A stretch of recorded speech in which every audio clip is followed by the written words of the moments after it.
here to discuss all things NRL and anything sports related. Please give a warm Aussie g'day to the footy fanatic and America's own Corey Jackson in Outside the Sheds. Greetings and salutations and welcome back to Outside the Sheds. Shedheads, I don't know if you guys needed oxygen last weekend. I don't know if you maybe drank a couple. You see how I said a couple? Triple X Golds, BBs, Coors Lights, had an old fashioned. I don't know what you consumed to maybe calm the nerves a little bit. But by God, the NRL continues to take us to the mat. We keep getting back up. It keeps taking us back down again. And when I mean it keeps taking us back down, is it continues to bring us into, how would you say, reality TV. Now, I'm not a big reality TV fan. I know you guys are saying, but Shedda, you don't watch the Kardashians? I can't even tell you if the Kardashians are still on TV, Shedheads. But no, I don't watch that crazy family. I don't like reality TV, right? And my thing about it is, it's not that I don't like seeing people's stories. You know, that's the whole reason the Olympics gets the run that it does, is because women get engrossed in it because they love the story, right? They don't know what freaking downhill luge is, but they like the story that the guy is from Miami and fell in love with ice and, you know, and the story he did to become a downhill luge guy, right? But I will say I love another form of reality TV, and that form of reality TV is sports, right? And the reason I think that I love the NRL and even the AFL at times, I have not watched a lot of AFL recently, but I love the NRL, is because what it takes to finally get that trophy end of the season, right? What you have to go through. It's not just, 180 games like Major League Baseball where you can sleep through 30% of them and still have a chance, right? Or that your team is just so dominant, you got the best 7 pitchers, right? What I'm saying is, in the NRL, the contact and the physicality that we have week in and week out with this sport makes it so you can't take a day off, makes it that if you do, you could be in the situation of the Sea Eagles, the Phins, the Roosters, teams that are off the Shockies. These 4 teams are fighting for 2 spots, right? And you can't have that bad game because it could cost you at the end of the season. But it's reality TV because every fan is looking at their club and they know who's injured, who's not injured, who might be coming back this week, and it all plays into what's going to happen over the weekend with our clubs. So this round, again, did not disappoint.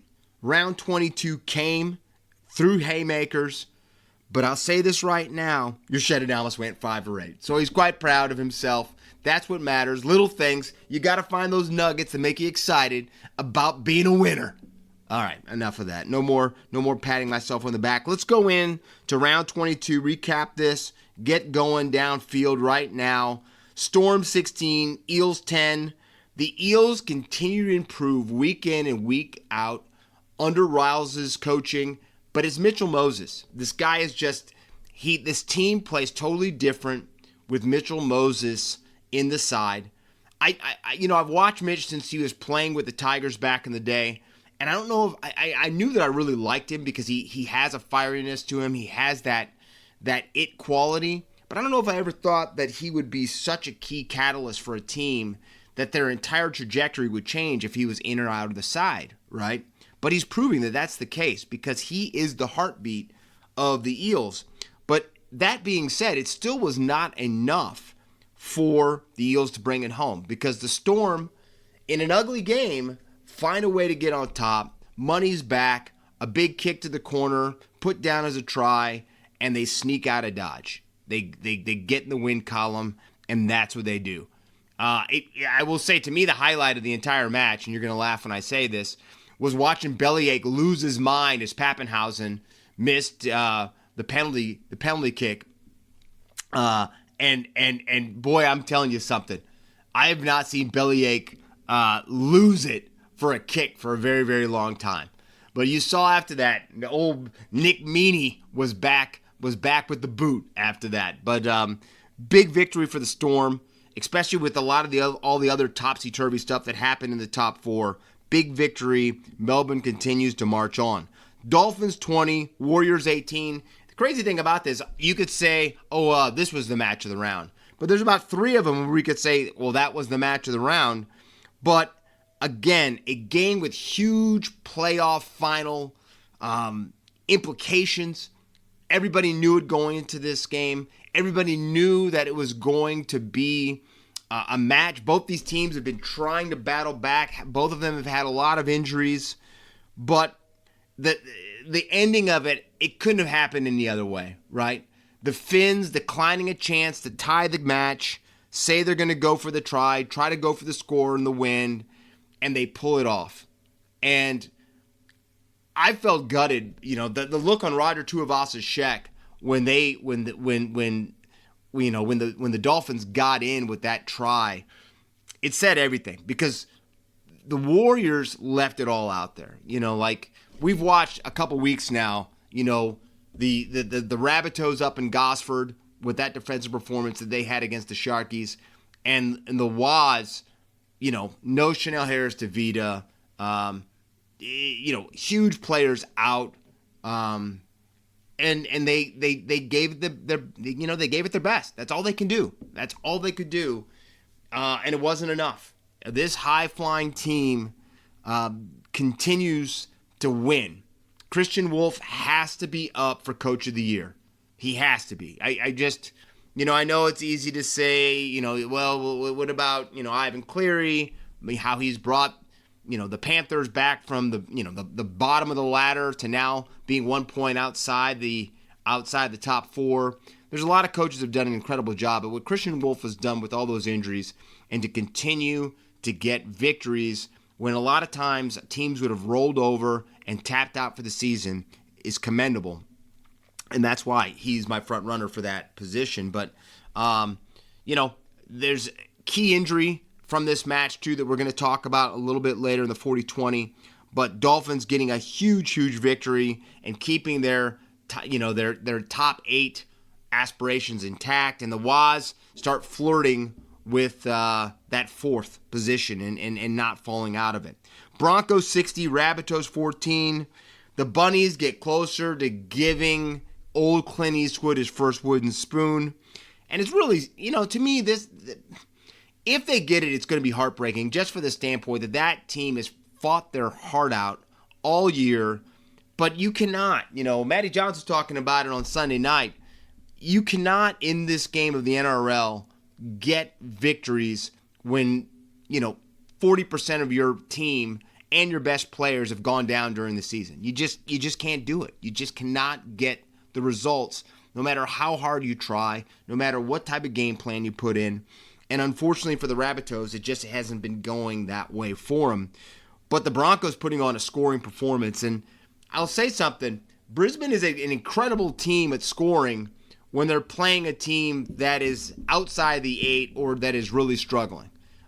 They really do a number on you. That's all you can say. And they enjoy beating teams down when they're on top. It's going to be a little bit different this week with them taking on the Storm, which a lot of people feel or the Chooks and the Dolphins are going to be the 2 matches of the round. But it'll be interesting to see. They've got a bad record against the Storm, the Broncos, lately. So we'll see if they can change their aspirations to keep that high-flying, scoring prowess going this coming weekend. Panthers 30, Titans 26.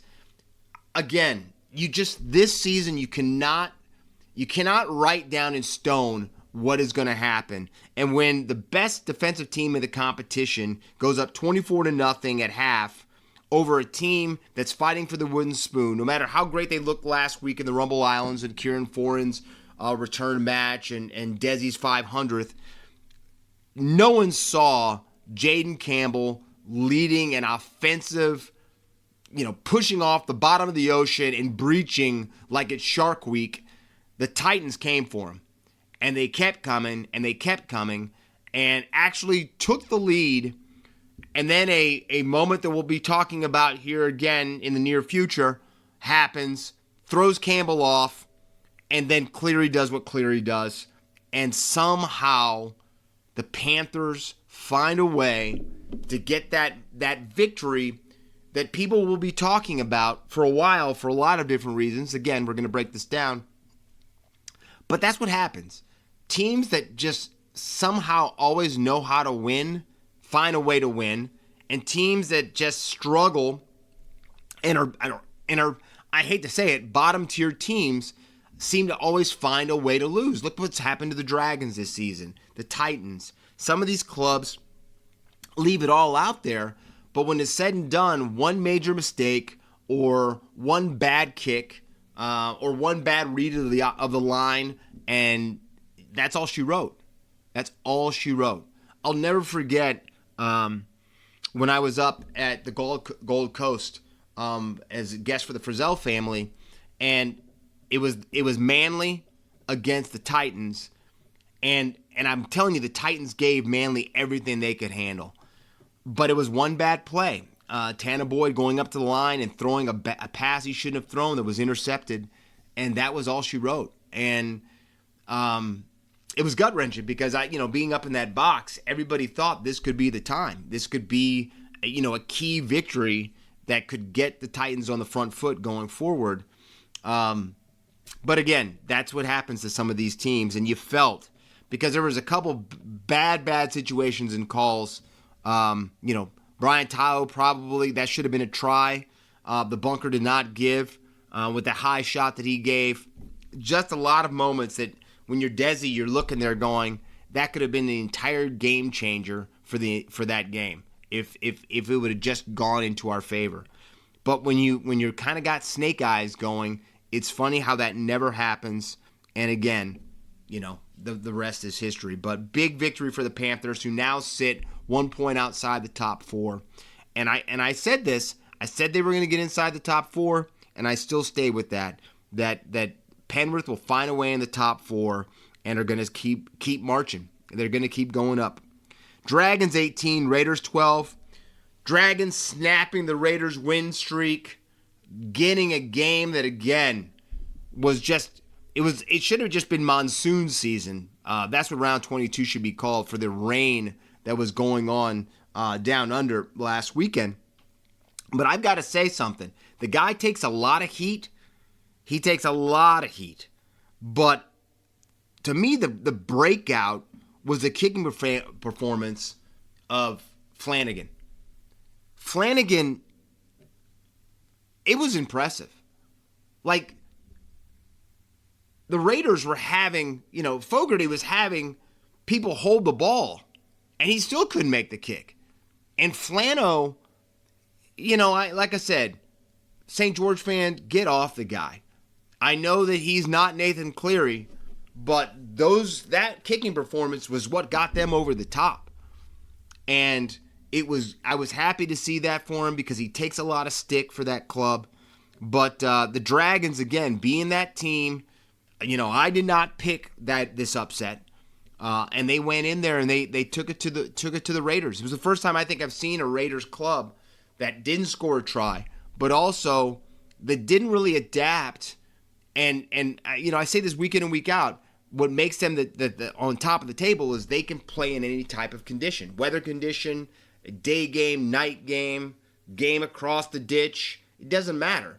They get up, they play it, they find a way to win. And they just couldn't.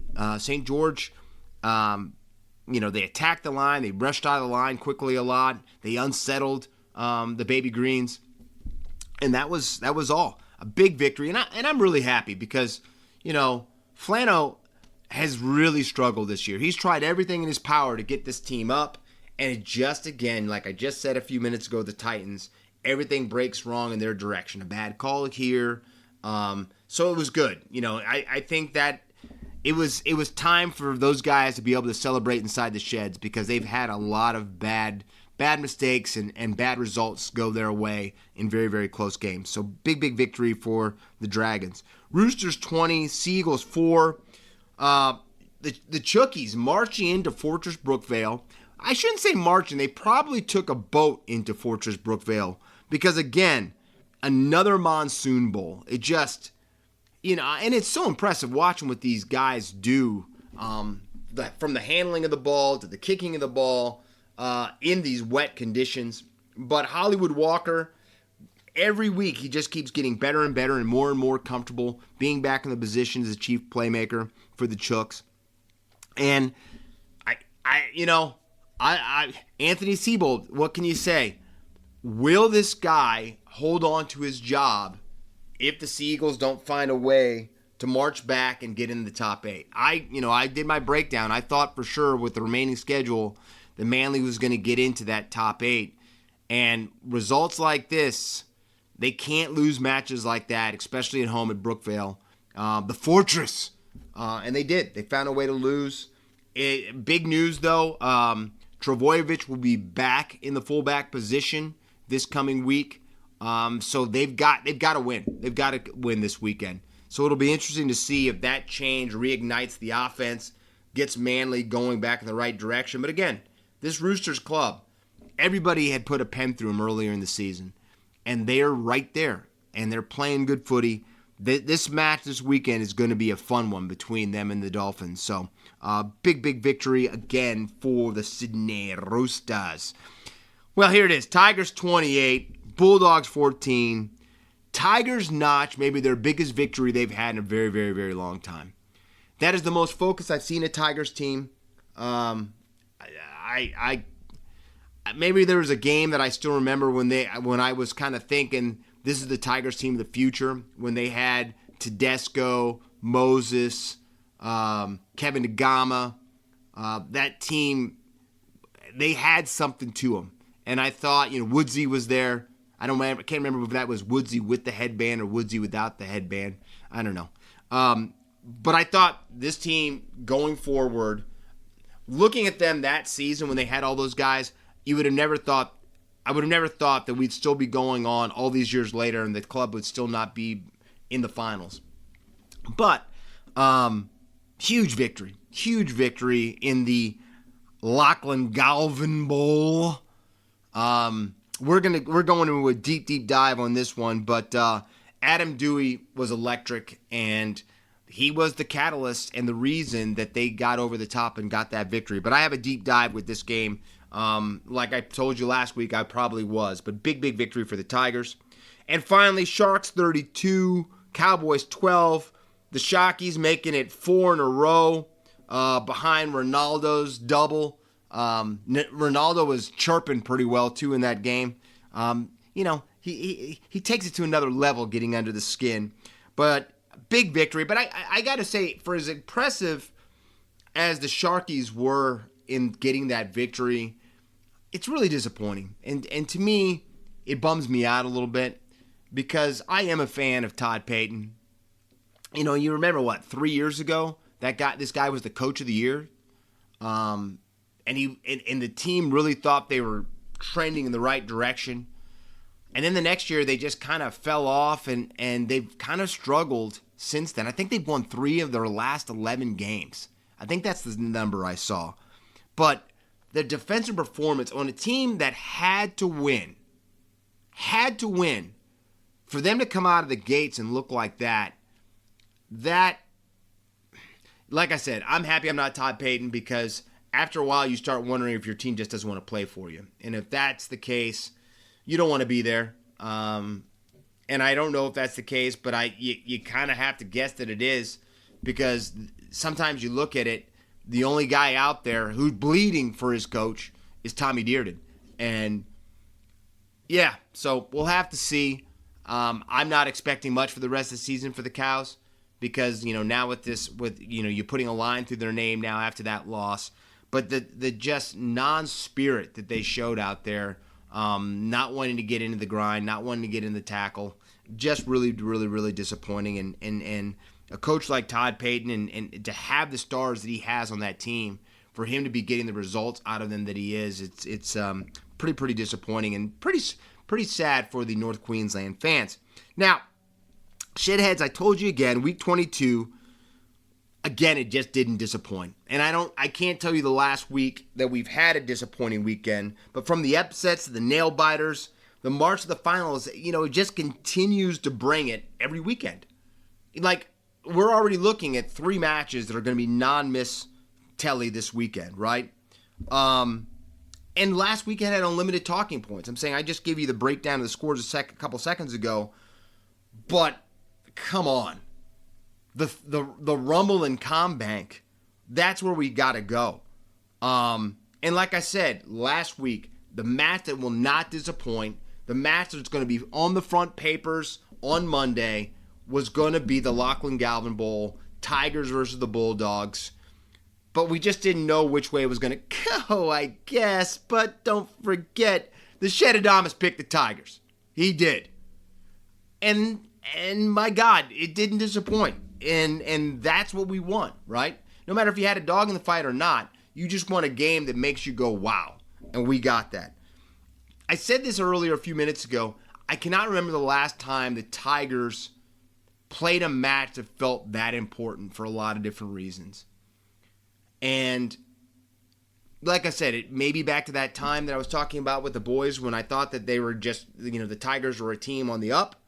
But the tension that you could feel as the teams were running out onto the field, especially the Tigers, the anticipation, no one really knew what was going to happen. Did the Tigers have a chance? Were they going to get blown out of the water? They put on a performance somewhat, and then the Panthers just took them to the woodshed the week before. So no one really knew what was going to happen. But the atmosphere inside that stadium was magical from both sides because there was a lot of Doggies fans there as well. But I'm going to say the major catalyst, and I said it a second ago, I'm going to say this again, listen to those damn tapes, as Richard Milhouse Nixon would say. But following the Tigers' 2-point victory over the Roosters in round 18, I said it then, and I still say it today. I felt that Adam Dewey should partner Luai in the halves for the rest of the season. No-brainer. No-brainer. There's something that Adam Dewey brings to that team. And I've got to say, all the time that he's been at the Tigers, I've not been the biggest fan of Adam Dewey being the halfback or the 5/8 of the club. That's why he came across from the Bunnies when he did, because they envisioned him being a big half. But I don't think the game came to Adam Dewey the way that it does now. But with him in the halves, the team has a different type of a bite to it. Their attack is a little bit more on point. And Adam Dewey is a big man. He's put some size on, especially since he came across from the Bunnies. And since he built his body back up after his last leg injury. But they play different. And Dewey has no problem. And I know Luai likes to run the ball as well. But there's a kind of a finesse and almost like a swashbuckler feel when Jerome Luai attacks the line. Adam Dewey is straight power, and he's raw grit when he goes through. And that's, and the running game is important. But that's not even to mention his kicking game. I'm saying he's the best kicker of the ball on the club, and it's not even close. Not even close. And he just has an intangible about him that last season you would probably say, maybe even the beginning of this season, a lot of people thought it was Appy Curacao. But I think that reason was because they weren't using Dewey the way they needed to, and Dewey wasn't getting his hands on the ball enough. But from the opening whistle in this game, everything changed because of Adam Dewey. And I'm going to be honest with you. I did not think that Adam Dewey was going to be the reason that the Tigers could get the victory. But I did think when I heard that they were going to put Dewey in the halves, I lit up because I knew that was going to give them the best chance to actually get the victory. And no matter who you were going for in that game, you wanted a good game, right? And I knew that Dewey would provide that. And he did. Right from the front, from the opening whistle of the game, he was the best player on the field. His 2 breakaway runs culminated in tries and gave the team the belief early on that they could do this, that they could get this victory. And it did something else. Dewey's run and a couple of those runs that he had, I don't think a lot of people thought Adam Dewey was as fast as he was in that game. And you know what it is? He might not be that fast. But it is funny how people can lift their game depending on the situation. And I don't know if it was just the electricity. Maybe he had a different Powerade before the game. But he had a jump to him. And that jump was everything. Because he did knock a lot of the air out of that Bulldogs team. They just almost didn't seem like they could keep up with him. And the energy that he was providing that Tigers club as well. A lot of people thought the much heralded coming together of Lachlan Galvin and Jerome Luai was going to be, the marquee. That's what's when you go to the movie theater, everything's on the marquee. That's, what we're going to watch. Godzilla versus King Kong, right? And that just never materialized. Because except for the one moment when Jerome gave Lockie the don't argue, which, the picture is all over the place of him giving him the stiff arm in the face. And then after the tackle, Jerome got up and stood over him. That was pretty much it. The two guys came together after the match and looked like, they buried the hatchet a little bit. But it just never materialized the way that a lot of people thought it was going to happen. But I will say this right now. Benji Marshall did say on the week leading up that this match isn't about the Tigers against Lachlan Galvin. This matchup is between the Tigers against the Bulldogs. And yes, Lockie's going to be playing on that other team, but we're concentrating on the Bulldogs. And I think that got inside that team's head. Yes, they wanted revenge. Yes, they wanted to, get inside and maybe get a good tackle on Lockie or whatever. But you watch the focus on that Tigers team the whole match. They never tried to get in the niggle. They never got into any type of pushing or anything like that. They were driven, and they had their eye on the prize of getting that victory. And that's what they did. They got that victory, but it was that focus that we were talking about staying on point. And it's about the Tigers and not Lockie. But I'll say this right now. The moment in the match that still has me a little bit stunned is that Stephen Crichton didn't get 10 in the bin for his high tackle on Talon May. Okay, I'll admit it. May was slipping. He was going down. And I always say that it's been tough for a guy to gauge if a guy's falling where the point of contact is going to be, right?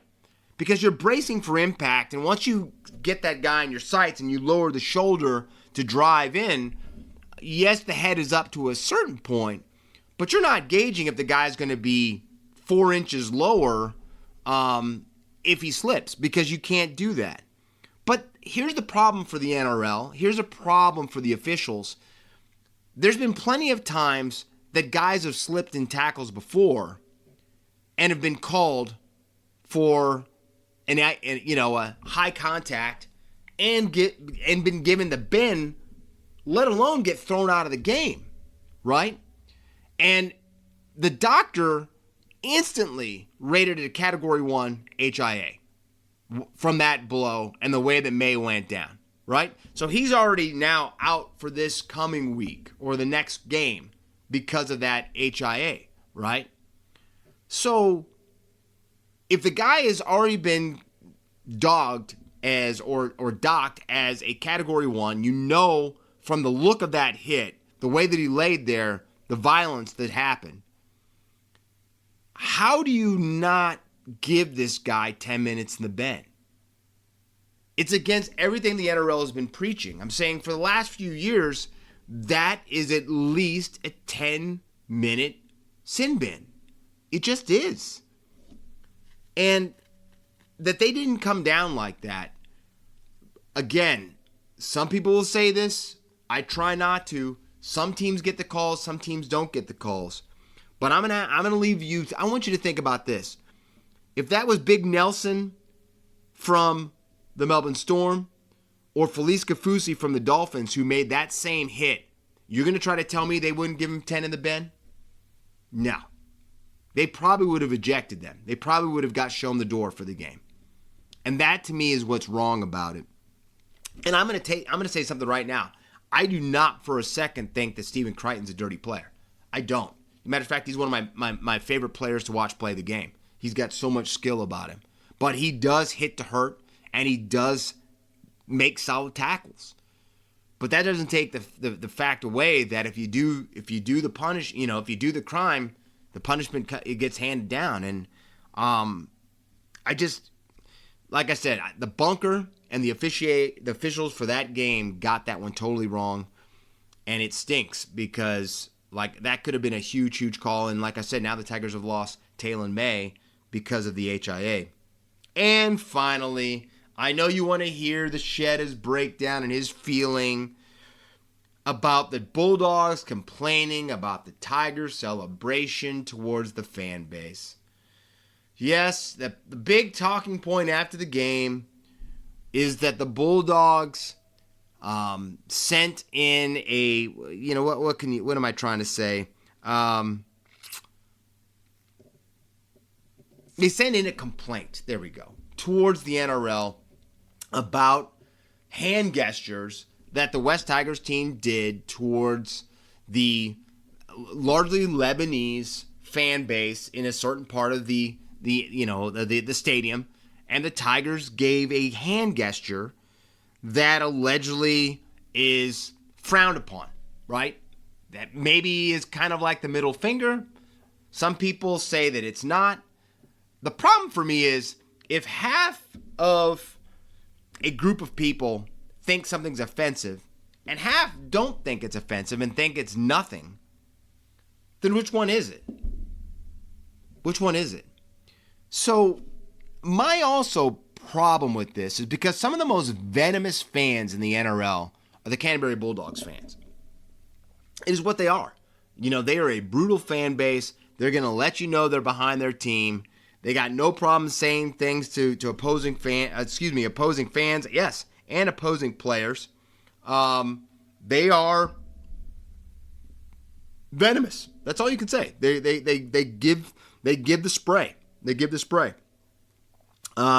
Let's not forget, what was that, a few seasons ago?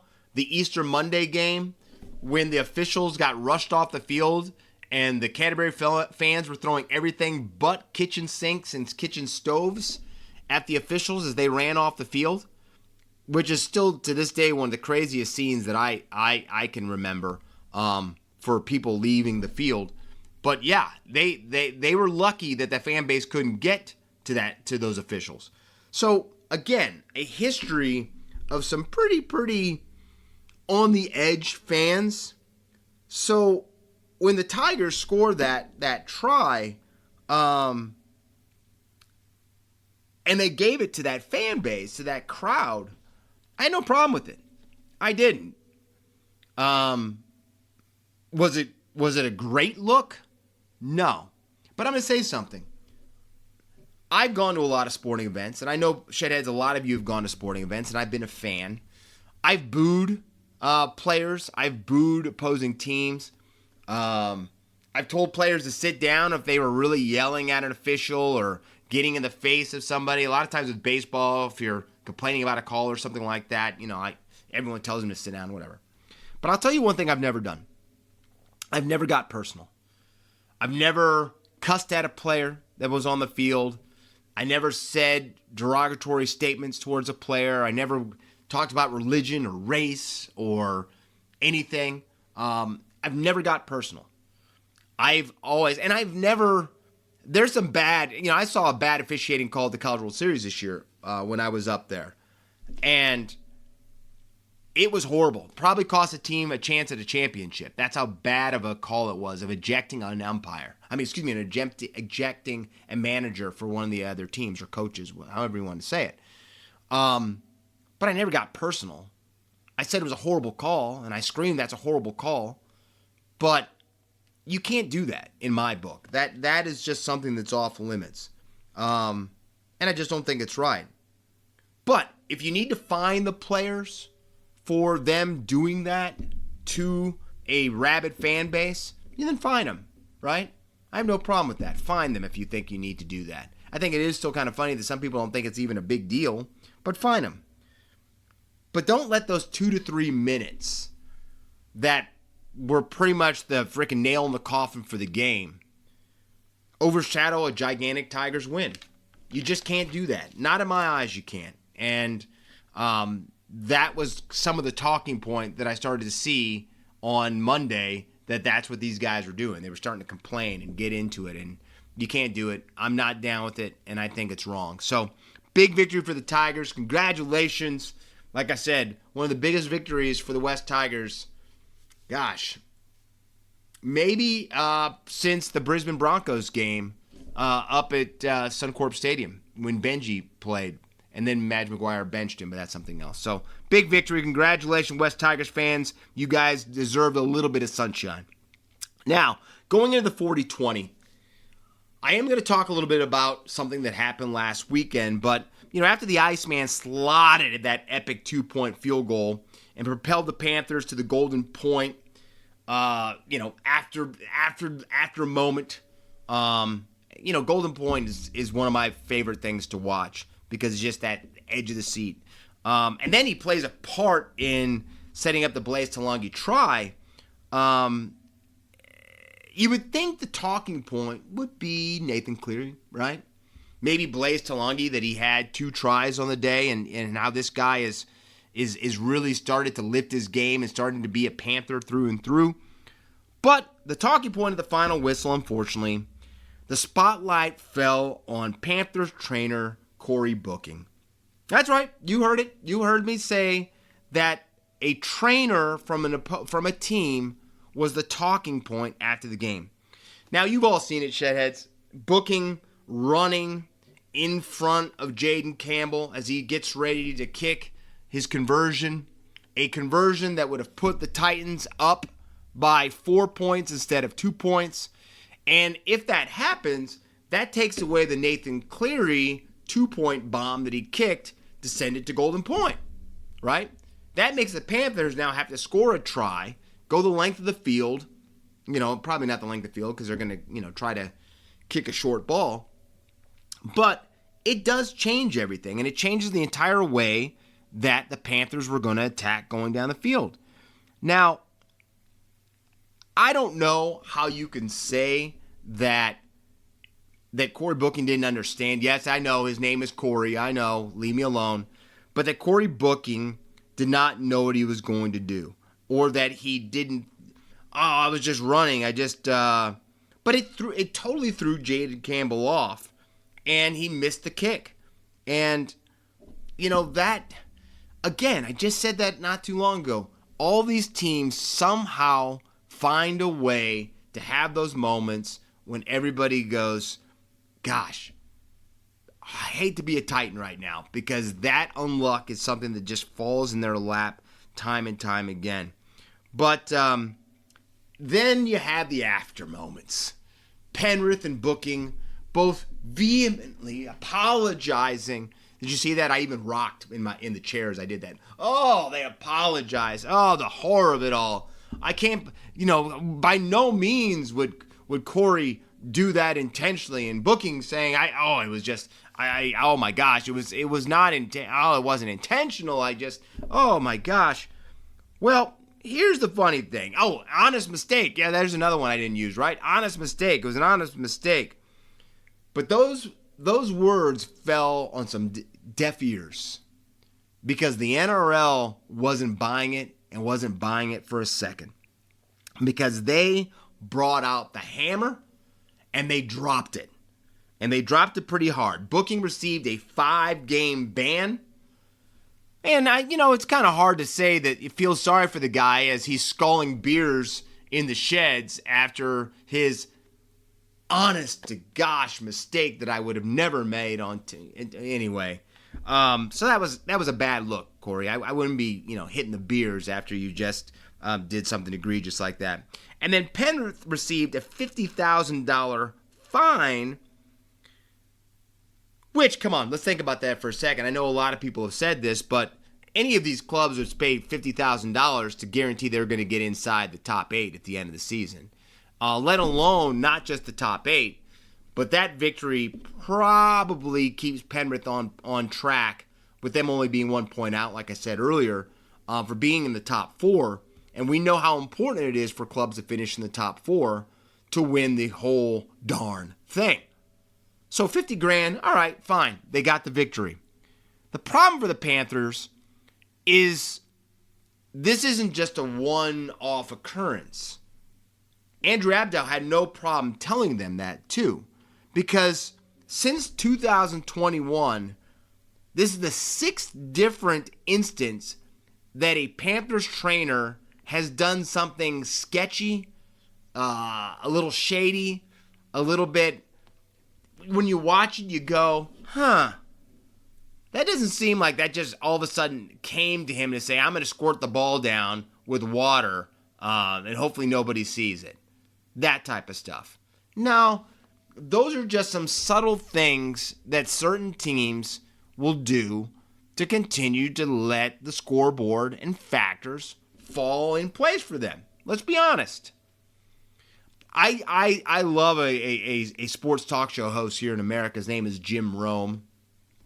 And Jim had a saying that me and my buddies always say over here. It says, if you're not cheating, you're not trying. Okay?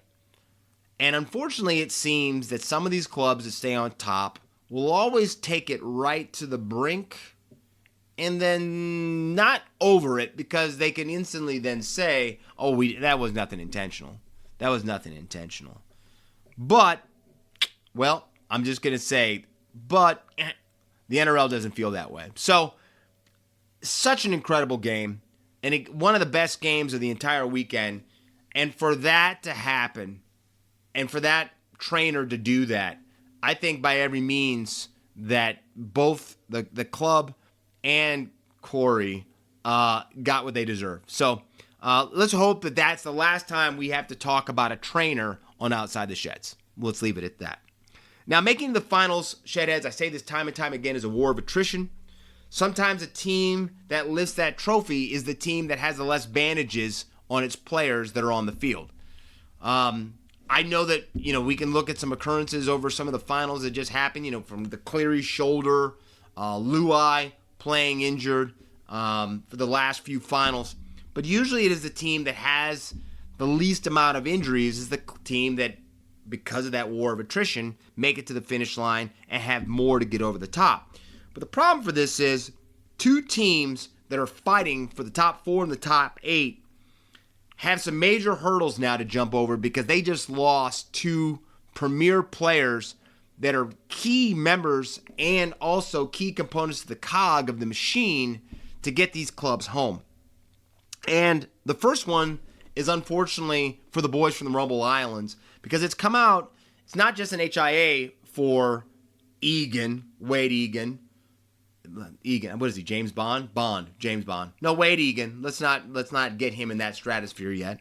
But Wade Egan's been out for an HIA, and it's now coming out that he's also got shoulder discomfort. See, for me, shoulder discomfort is if I am sleeping on a bad pillow and I've laid on my side for too long. That's shoulder discomfort. But saying that I'm not going to be able to play possibly for the remainder of the season is something totally different, right? And I know that all these teams do not have to say exactly what the injury is and why should they have to, but that sounds to me a little bit more than shoulder discomfort. I like saying it that way, discomfort, right? So Wade Egan is out for, they're saying, 2 to 3 weeks, but they're not going to rush him back. And what that tells me instantly is that we're probably not going to see Egan until the finals. The problem for the Waz is that he is a major, major factor in that New Zealand spine. And if Wade Egan is not in there, their attack is totally different. Their attack is different. And it's crazy because he's not that type of player you're like, watching and saying that, oh, this guy, he's one of the best, like Cameron Smith or Robbie Farah back in the day. Farah. I don't know why I just call him Robbie Farah, but Robbie Farah back in the day. Guys that just tackle after tackle, just somehow got back up, always made it happen, right? But he does. For them, the way they run their offense, he's important. And it is going to be tough. I'm saying the Waz are a team, I said they had an easier stretch going down the rest of the season, but they're going to have it because Egan is that important for that strike and for that team. So it's going to be interesting to see how much that affects that dummy half position and how it affects the team going forward. The other player is for the Phins, and I think you already know who I'm going to talk about, and that's the guy named after the great Disney movies of the 70s, Herbie Farnsworth. That's right, Herbie the Love Bug Farnsworth. The greatest mustache in Queensland. Yes, Herbie Farnsworth, we've all saw the video, if you weren't watching the match live, when the sniper hit him from 1,000 yards and he went down. And that was really sad because he was running, getting ready to score a try. He had the hammer hammering it up beside him. Yes, I said hammering. And was about ready to make the pass and it just hit. And he just crumbled to the turf. And he is a huge component to what the Dolphins do. And, I've seen that guy take, crazy hits. He's always in the game. He's always putting his body on the line. And for him to see him go down because of a hamstring was tough to see. It was very, very tough to see. But they're saying right now that it is possibly 4 weeks. And a lot of people who know hamstrings and watched how he could barely get off the field will tell you right now, that did not look like a 4-week hamstring injury. That looked a lot longer. But I will say this. I would be surprised and shocked if Farnsworth is back before the finals. And the problem for the Phins is they're not guaranteed to be in the finals yet. So the loss of Herbie Farnsworth is going to be something that it'll be very, very tough for them to get over. And it'll be interesting to see. I think they're going to put Jake Averillo in that position. And I'm a big fan of Averillo. I think he can do some pretty incredible things for the club. But he's not Herbie Farnsworth. So two big key blows for two sides that are in a battle. And it's going to be interesting to see what comes for both clubs. Now, as we go into round 23, Shedheads, we kick it off on Thursday night. Broncos versus the Storm in a matter of hours. I told you that the Storm have a huge win ratio percentage over the Broncos lately. And for that reason, I'm taking the Storm. It's also down in Melbourne, so I'm definitely going with Bellyache's boys. Friday, Panthers versus the Knights kick off Friday night. That's not a hard one for me. I know how this season's been. There's no guarantee, but I'm taking the Panthers over the Knights. And we finish off Friday with the Seagulls versus the Raiders. I know the Seagulls have to get the victory. I know Turbo is back in the fullback position, but I think that Sticky's going to have the green machine, the baby greens, whatever you want to call them. He's going to have him back up and humming again, and they're going to get the victory down at GIO. Saturday, we got the Sharks versus the Dragons, the Derby kicking it off. I know the Dragons got that big victory last week, but I think the Sharks make it 5 in a row and get a victory as they continue to solidify their top 8 position. Then we got the one that a lot of people have been talking about, the Roosters versus the Dolphins. I'm going to say this right now. It's going to be a huge match. I'm really excited for it. But I'm going to take the Chooks. I really think that this club is really rounding into form. I think they're playing good footy. They're getting healthy. I do like the Hollywood Walker Savala Habs combination. I still can't believe DCE is going to come in and disrupt all of that. But I've got the Chookies beating the Phins up in the, sunny state. There you go. And then finally, Warriors versus the Bulldogs. What a super Saturday. Holy cow. Man, anyway, I'm going with the Waz. I think the Waz will come over the top. They'll get the Dogs. And And then there's big news breaking that Lachlan Galvin might have a hand injury. And even though he's been named, he might not play for a week or two. And that's huge. So we might get Toby Sexton back in the halves. So if that happens, that'll be very, very interesting to see. Especially after you see the numbers that Buzz came up with on 360, where Sexton and the Bulldogs scored more points than the Lachlan Galvin, hey, we need more offense team. So very interesting, but I'm going to go with the Waz. I know I just talked about Egan being out, but Chanel Harris-Tavita is back. I think somehow the Waz get that victory for the closing out Super Saturday. Sunday, Rabbitohs versus the Titans. Some people are calling this the Wooden Spoon Bowl. I'm sorry. If you watch the two teams for the last few weeks, there's no way that I would not take the Titans. I think Jaden Campbell has woken up. And it's sad that Kieran Foran, I know I'm saying sad a lot this week, but I really see Kieran Foran. I know he's held together by electrical tape or duct tape, whichever one you like to use most. But he's really starting to find and form that combination with Jaden Campbell. And I think that's what we were missing because both guys just can't seem to stay healthy. But now that you see that they're both pretty healthy, that's a pretty lethal spine combination. So I'm taking the Titans to once again pretty much hand the wooden spoon off to the Rabbitohs. And finally, Cowboys versus the Eels. To me, this isn't even a tough pick. And the reason I say that is the Eels are playing inspired football, and the Cowboys are playing football to end the season. So I'm taking the Eels to get the victory over Todd Payton's Cowboys. Now, my gun of the round, that was tough, man. Cleary put on a performance, but I'm still going with the guy that lifted the Lachlan Galvin trophy, Adam Dewey. 1 try, 3 for 5 in conversions, 1 penalty goal, 167 running meters, 1 line break, 1 try assist, 5 tackle breaks, 12 tackles made, 530 kicking meters. Adam Dewey, well done. Well done. Shedheads, I hope we're ready. I hope you're ready for round 23. I can't believe we're just a matter of hours of watching a very, very key match for the top 4 between the Broncos and the Storm. But like I tell you week in and week out, look after one another. Actually, maybe smile at somebody you normally wouldn't smile at this week. That's what I challenge you. That's what I challenge. But until next week, stay out of trouble. Don't get caught.